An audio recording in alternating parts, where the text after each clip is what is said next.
டேய் நம்ம ரீஸ் பண்ணிட்டு ஒருத்த மொரட்டு ஸ்ட்ரீட் தான் அவன் தான் போட்டுட்டு இருக்கான். முடிஞ்சது.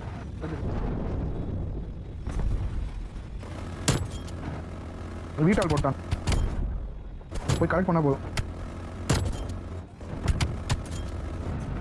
மச்சான் இது மொரட்டா ஃப்ரெண்ட் போட்டு வீட்டால் போட்டு இருக்க வேண்டியதான். Moving to exfil.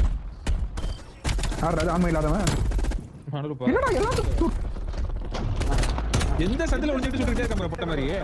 அவன் இந்த சந்தில பாக்குறான். அந்த சைடு வா இல்ல வீட்டுக்குள்ள புந்து வா. இதுக்கு மட்டும் பேசுறா? எதுக்கு மட்டும்? ஆர்கெட் விளையாட மட்டும் ஏன் ஆர்கெட் மாதிரி விளையாடுறீங்கன்ற? ஏன்டா பைத்திய கடை பேசுறேன்? அப்படினா நாங்க சம்மர் அடர் பிடிமா ஒரு கண்ணை மூடிட்டு தான் நீ விளையாடணும் சரியா? அப்பதான் ஈக்குவலா இருக்கும். ரியலிஸ்டிக்கா இருக்கணும்டா. ஆமா மிலிட்டரியில போய் ஸ்கிரீன் ஜாயின் பண்ணி நான் சொல்றேன் இருக்கிறது அதான் ரியலிஸ்டிக்.